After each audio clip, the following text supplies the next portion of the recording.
one of our speakers, Ms. Remy, Dr. Remy Oduyile. Dr. Remy is a seasoned mentor, professional business owner, professor who is I'm sorry, I have to read it.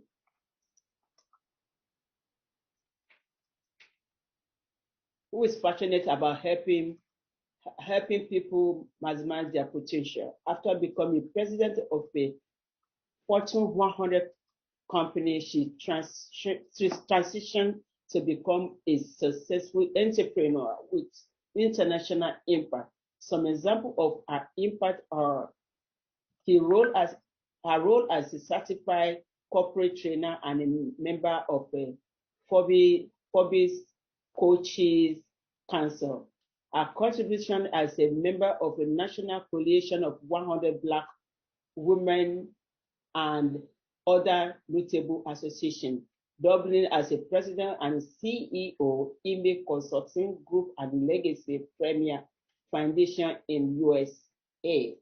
She's an international trade specialist with a focus on trade facilitation, access to capital backed with a technical support. She currently serves as a commissioner in a great state of Maryland in US.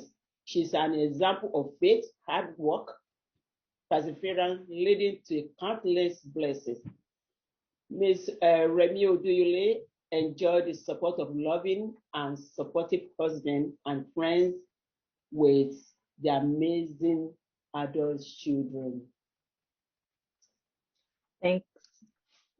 And our other speaker is Dr. Valerie. Dr. Valerie is a lieutenant colonel, a retired lieutenant colonel in the US Army.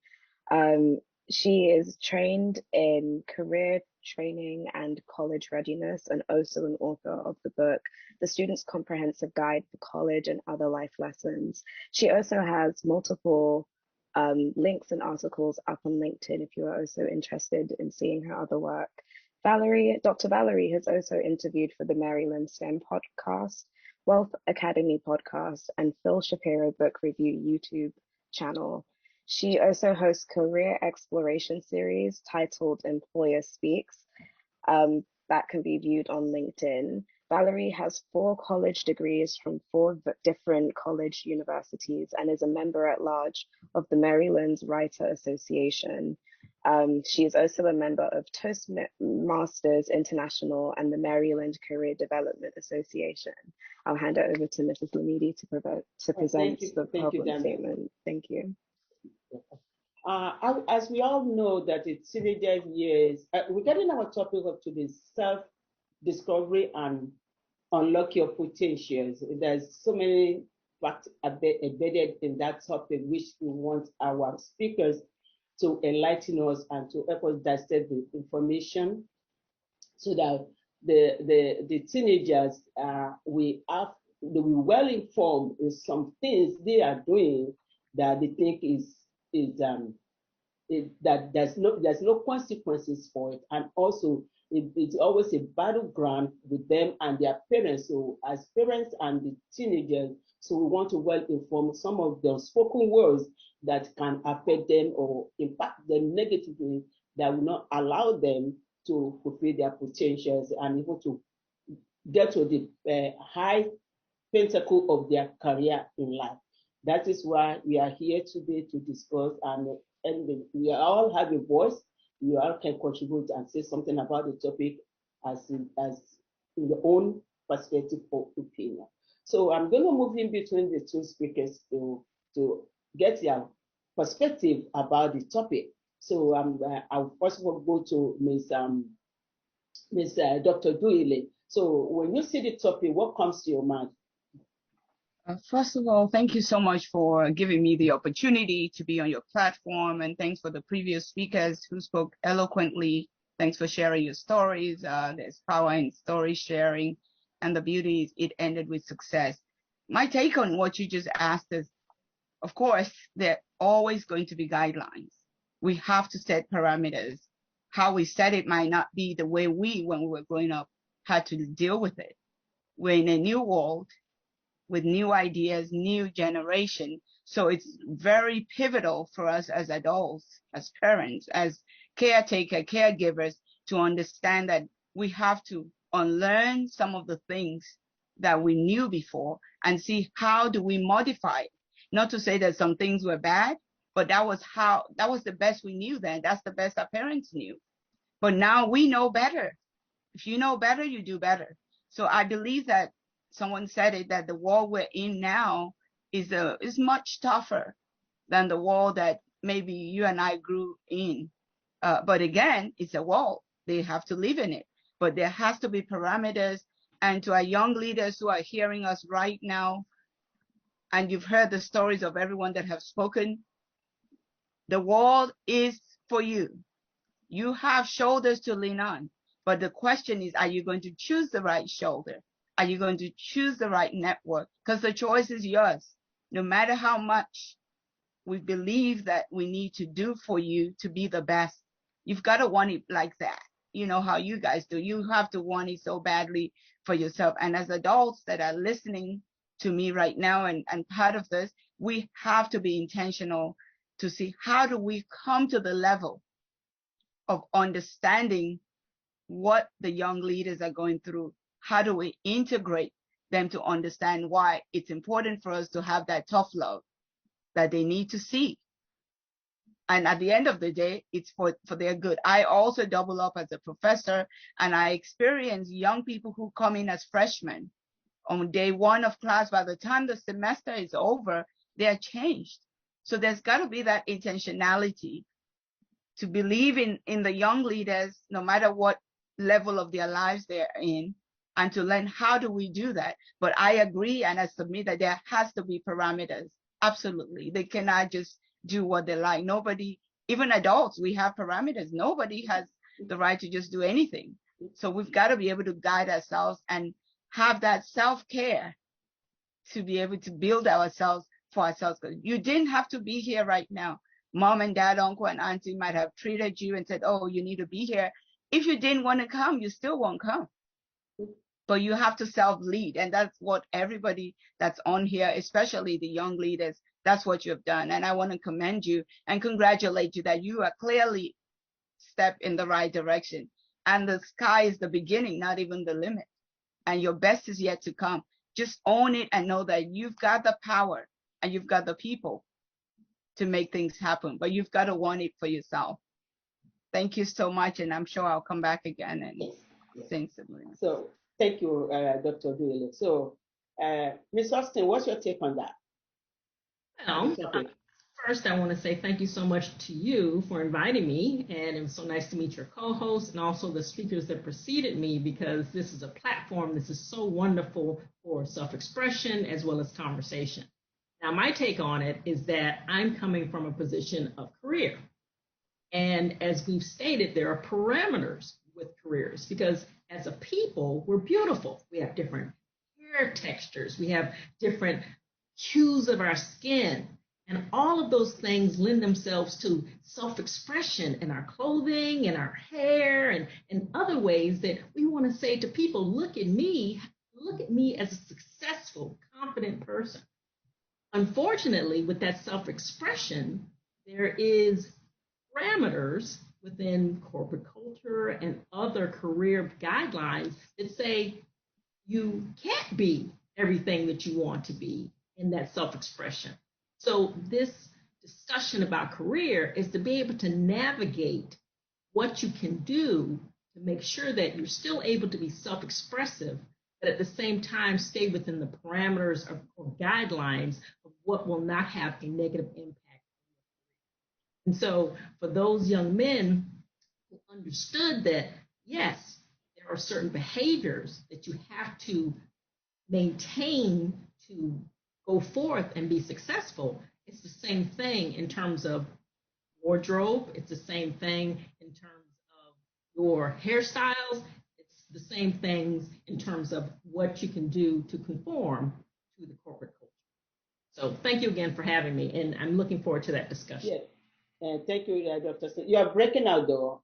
You are breaking out. You might want to check your the microphone or something. Thank you. As I said earlier, I'm going to go in between both of you. Let's look at our problem statement. That how do we help teenagers with self-expression and exploration while protecting them from any long-term negative implication? And now the second part of that question says, should there be any boundaries put in place to protect teenagers? So, floor is yours, Miss Dr. Oduile. Should there be any boundary? Yes, ma'am. Yes, I always believe, and I love you young leaders so much. You are usually my priority in everything that I do, but I keep it real. You all know that there has to be boundaries. There has to be parameters. If we don't have guidelines and things that we have to watch for, then we're just going to do anything anyhow. But one thing I want to underscore, as much as we need boundaries and guidelines and so forth, I believe in collaborations. I believe in hearing what do the young leaders, how do they see our correcting and working with them? What would they like to see? Sometimes I hear even my own children, they're grown now, that all I ask about is their schoolwork. And that maybe sometimes when we're talking, our voice is loud. And immediately that shows a sign of disrespect. As I started teaching and being more in the community, I'm always cognizant of understanding that what you want people to do to you, you have to model it. It doesn't matter how young the person is. When you come correct respectfully to any human being, you're going to earn the same. So when dialogue begins, when I say dialogue, I know some parents I say, what is this lady talking about? Yes, there has to be dialogue. I'm not saying that our children will run us. I'm saying there has to be dialogue. It starts with our tonality. It starts with how we come to them with the either the problem or the recommendations. Shouting somebody down, I've never seen it solve any problem. What we risk is anger. Fire plus fire leads to disruption. So I say to us that young leaders, there has to be parameters. And I know if we unmute you and say, do you agree? I bet you all agree, because I know you like a book. You all agree. Is the how that I believe a lot of times we struggle with. And the how, I tell my fellow leaders and mothers, fathers, aunties, uncles, the respect. Respect begets respect. If I'm going to come to someone, and I do teach, so I do get a lot of different make and shade and of people, but my commitment is that they are all going to be winners. I'm not teaching because I don't have anything better to do. I'm teaching because I believe it's an assignment to impact in the marketplace of the classroom.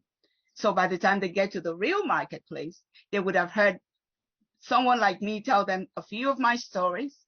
They would have shapen up and remember some of those stories in their stuff.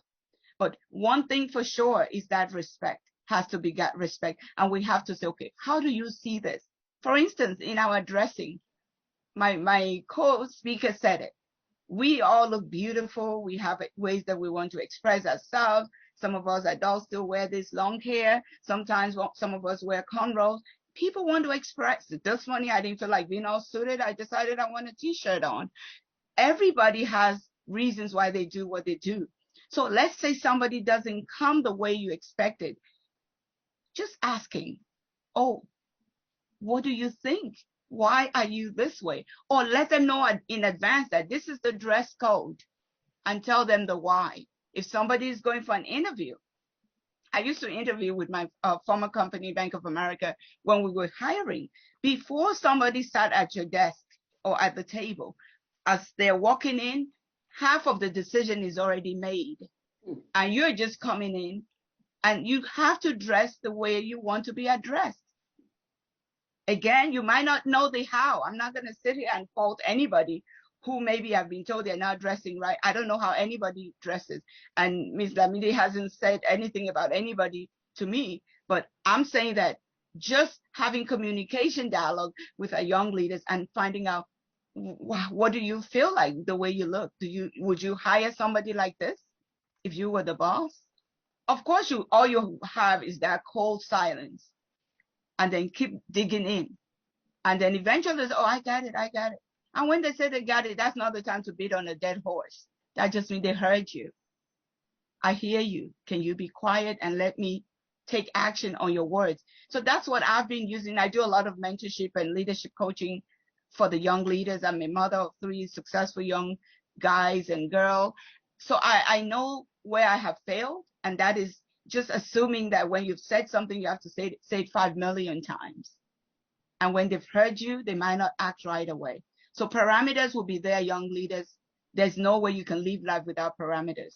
It just has to be in collaboration. Maybe let us get your own recommendation of how should we handle this. So it becomes our baby.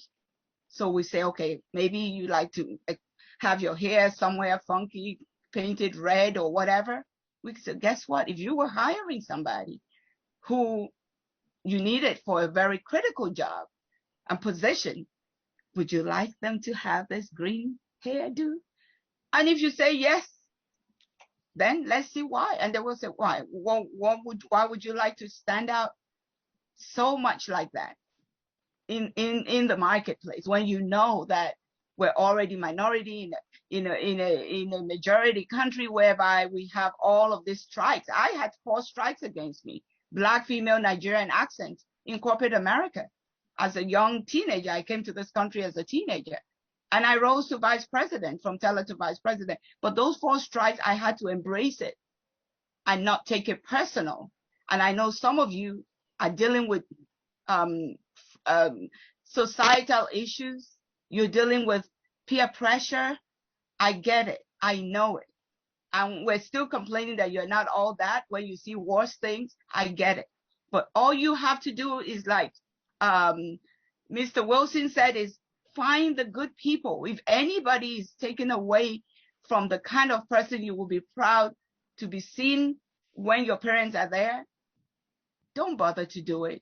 If parents are not watching, God is watching. And I'm not trying to sound spiritual, but there's somebody greater than the adults in our lives. So let's know that there will be guidelines, and we've got to adhere to the guidelines. But I sound the warning that if we do it together, people would respond and there will be a buy-in. And gradually, somebody who decides to have all this cornrow and every row in their head as a male might just decide and wake up one day and say, okay, I want to get rid and be bored. Let's just love on people and meet them wherever they are. And the young leaders too have to understand that we come from the old school, but we're very coachable. We love you. We won't always be perfect, but we say, meet us halfway. You know the technology. Maybe show us some of those things that will make us chill out, like you tell us to just, can you relax? We don't always relax because we want the best for you. So I'm going to stop now, and maybe I'll get a chance to chime in again. So I actually really appreciate you bringing up the generational gap, because, you know, initially when Miss Lamidi asked me to host this space with her, I, for the life of me, could not figure out why. Even though she kept telling me why, I was like, no, there has to be a reason why. And now I understand why, because my experience is completely different to yours. In the sense that I too, you know, Nigerian, Black woman, I like went to university in Massachusetts and couldn't get a job in America, ended up getting a job in the UK. But my experience and how I ended up in corporate UK working in financial technology is so different, because I think because I work for such a young company and the generation gap is also there, and because the people that are in this company are roughly in their 30s. I'm the youngest person in my company, but like I want to say the mean age is 35. So the attitude towards dressing is just completely different. I remember when I was interviewing, my very first interview, I wore a suit. because my mom works in finance. She's an accountant. You know, Yoruba woman when they're accountants, you know the vibe, right? So she wore a suit. She was like, Dami, you have to wear a suit. You have to do your hair like this. Your makeup has to be like this. Dami, you have to do this. You have to do that. You have to do kiniko, kiniko, kiniko, kiniko. Well-intentioned, absolutely well-intentioned, because both me and my mom had the same objective, which was me getting this job, but we had two very different approaches. And I kept telling her, Mom, look, this is financial technology. Yes, it's finance, but this is financial technology. Look at the people on the website. They're wearing jeans and a t-shirt. I don't think these people care. So my first interview, I pull up in a suit. The man that's interviewing me is wearing a hoodie. And respectfully, my mom is really on point with her advice. She has years of experience that I don't have and will have in the future, but not right now. But my point being is that, like, respectfully, yes, there are people who do make judgments. I was fortunate that I wasn't dealing with a company that was judging me based off of my appearance, and they looked at my CV and they saw something that they liked, because somebody could have said, hey, this girl doesn't know how to read the room. I'm wearing a hoodie, she's wearing a suit. Maybe she shouldn't be in this company because she can't gauge.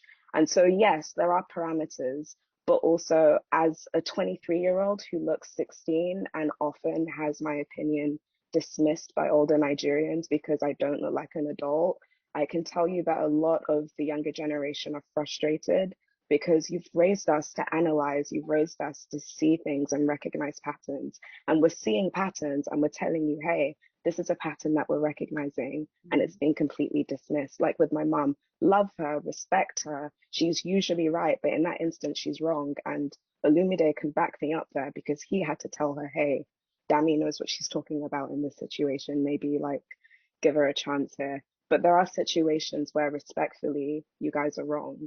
And when it comes to dressing and when it comes to where the market is moving towards in the future, you guys are on your way to retirement. The market and the industry and the way we work is changing. And if you get very caught up in the old school way of doing things, you're putting your kids at a disadvantage. So I want to now ask you from the perspective of a young person, in those shoes, seeing those things and trying to communicate that to their parents. How do we best communicate that to you in a way that isn't disrespectful, in a way that isn't seen as like a young person not honoring their parents? Because we still do want to be respectful, but we do often feel like that is not heard from a young person's perspective in this conversation. May I interrupt for a moment? Go for it. That's the end of my question. This is Miss Valerie. Oh, I also want to correct something. I'm not a doctor, by the way. I'm sorry, my fault. No problem. Okay, so when a person walks in the door, they are judged, especially for an interview. They are judged. Their hair color, their hair, their clothing, their skin color. It's just a part of who people are, okay? So it's not a right or wrong. It's in the eyes of the interviewer. Now, being a young person and going into a new industry where it's startup and you have people who are under 35, there's a different vibe for what you are wearing and who you are. It's more tolerant of things. But most people don't know what that corporate culture is. And as you stated, the best way to do that is to talk to the interviewer. What do people wear when people come in and work at this job? To talk to mentors, who your mother in this case was a mentor, and get her input. Another thing is to look on the website, as you did, and you saw that this is what these people wear. Therefore, people like facts. They like to be able to see things. And that is the best way for communication, is for it to be a two-way and say, look at the website. This is what people are wearing. I spoke to the interviewer. The interviewer said, this is what people are wearing. And so that is the best way to deal with that, as a choice, as opposed to this is the hard and fast rule. And that's why, yes, we want to hear from the young leaders, as has been stated, as to what the standard is.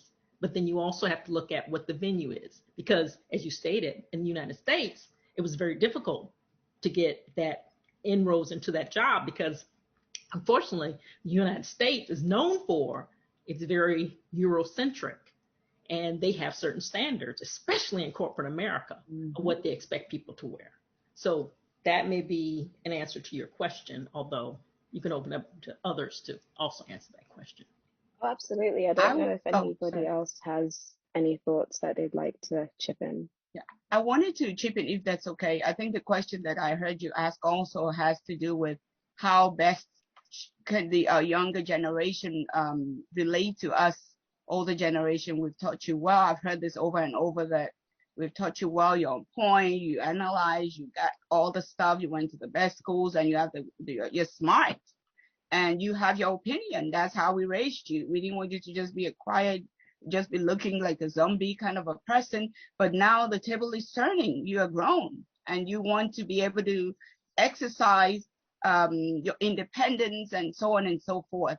And what I've told the younger, I have a mentoring group. The people that I work with is communication. It's just that ability to communicate. And when I say communication, we can do that all day long. We have to be intentional about the communication that we do. Don't be so reactive. Find a way. You said respect has to be there. You cannot take that out of the equation on both sides. Not even when you're talking to your parents, even when your parents are talking to you.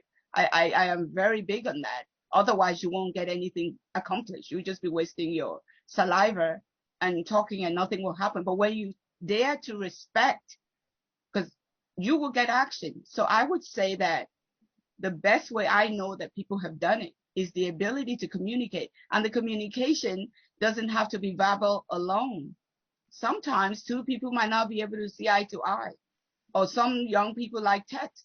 They like WhatsApping or whatever way you like to communicate. It took me a minute to get used to all this texting. I like to talk to somebody and they're texting me. So I just said, okay, I'll just do my history texting and go back and forth. So understanding the best way to communicate and letting that person know this is how I will communicate and let them understand why.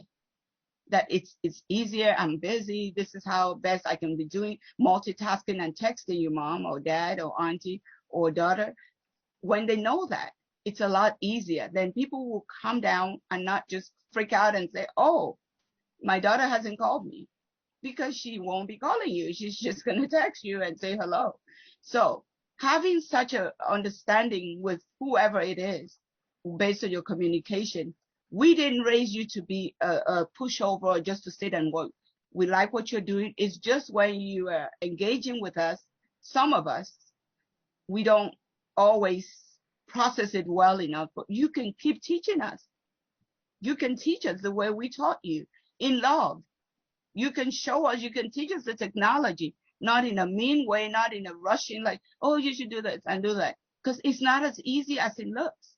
So the same TLC, tender loving care you would want to be discharged when we're dealing with you, do it to us and make it reciprocity, whereby it's a learning game. And knowing that love is definitely one constant factor in the equation. And then with that, give feedback. Are we going to step on each other's toes? I'm sure we will. But at the end of it, we will learn how to better communicate with ourselves. And when we learn that, I think a lot of offenses can be minimized. It won't ever go away, but it can be minimized. That's just my submission, and I'm sorry I'll be silent now. I would like to just chip in a couple of things, and I would also like to ride on the contribution of the last two speakers. I'm so lucky that I can straddle between my generation and your own generation, because I try as much as possible to belong. I try to act like you people. I try to understand how you people think. I try to understand your perception in most of the cases. Sometimes I get teased when they would tell me that, Daddy, you are an old man. For example, when I started using Twitter, Instagram, when those things were just in vogue, my kids would, they would tease me. What are you doing there, Daddy? It's not, you can't be acting like this. Anyway, let's leave that one. When I tried to follow them on social media, they unfollowed me. I will try to follow them again, they unfollow me. And at some point, they told me that, Daddy, you should know that we don't want you. I don't want you to be following me. I said, I'm only following so that I can correct you. They said, no, we don't want your correction. I backed off because I need to understand that this is what they want. Now, the crush of this discussion is self-discovery, then unlocking your potentials. I can tell you there are a lot of unwritten rules when it comes to judging others. We all judge. The only thing that we judge people when we see them for the first time or when we see them on a continuous note, the only thing we don't do is that we don't express it, either because the law does not allow us to express it. We'll be accused of either discrimination, racism, or whatever, but we are judged. When we get to the corporate world, for example, there are unwritten rules about the way you dress, about the way you're supposed to compose yourself, about the way you are to act. And for example, if you go for an interview, the first thing anybody will judge you with is the way you appear. No matter the skill you have, no matter the knowledge, if you don't have the opportunity to have that leg in the door, how will you display that potential? How will you be able to achieve that which God even placed in you? So sometimes there is need for conformity. You need to conform with that expectation first. Then, when you get in, you can then express yourself in whatever you want, especially when you now start the way other people are expressing themselves. But the good thing now is this, especially in corporate America, a lot of things are changing.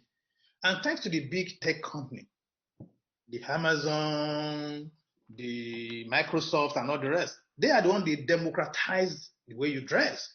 They democratize that you can be who you are. You can be casual, you can be whatever you want, as long as you have the skill that we're looking for. We don't really place much emphasis on the way you look.